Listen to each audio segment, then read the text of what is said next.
હાલો નમસ્કાર ખેડૂત મિત્રો, બધાએ ખેડૂત મિત્રોને આપણી ચેનલમાં બધાનું હાર્દિક સ્વાગત છે.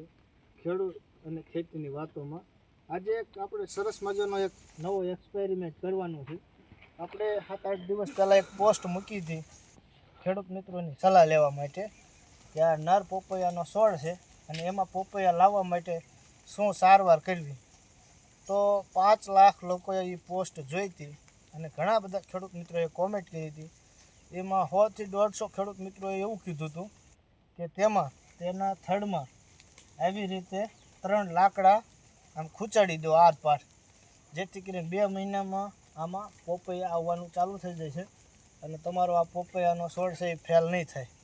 એટલે આજે આપણે આ નવો એક્સપેરિમેન્ટ કરીએ છીએ અને 2 મહિના પછી હું વિડીયો ઉતારીશ આમાં પોપૈયા આવ્યા કે ન આવ્યા. અને જો અત્યારે હું લાકડા બીડાવું છું.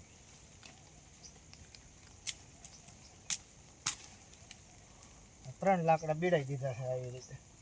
અને ઘણા બધા ખેડૂત મિત્રોનો બધાનો આભાર કે તમે મને સલાહ આપી અને આજે આપણે આ કામ કર્યું છે.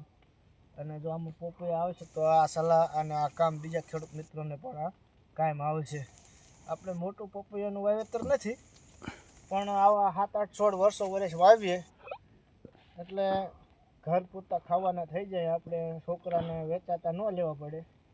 અને આ પોપૈયામાં અમે કાંઈ પણ ડીએપી યુરિયા દવા કાંઈ જ નહીં, નેચરલી ઓર્ગેનિક. જો કે પોપૈયા એક એવી વસ્તુ છે કે તેમાં ખીર નીકળે. પોપૈયામાં કોઈ પણ જાતની દવા ન છાંટવી પડે.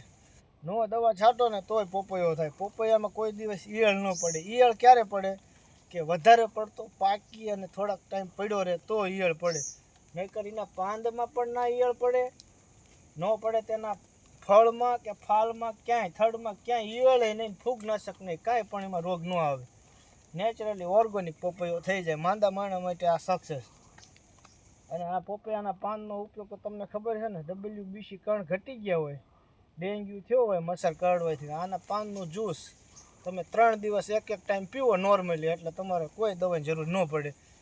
ઓટોમેટિક WBC કણ વધારવાની દવા જ આ પોપૈયાનું પાનનું જ્યુસ. આ એકદમ તુરું આવે. આયુર્વેદમાં આનો આ જો ને એ જડીબુટ્ટી સમાન આને ગણ્યું છે.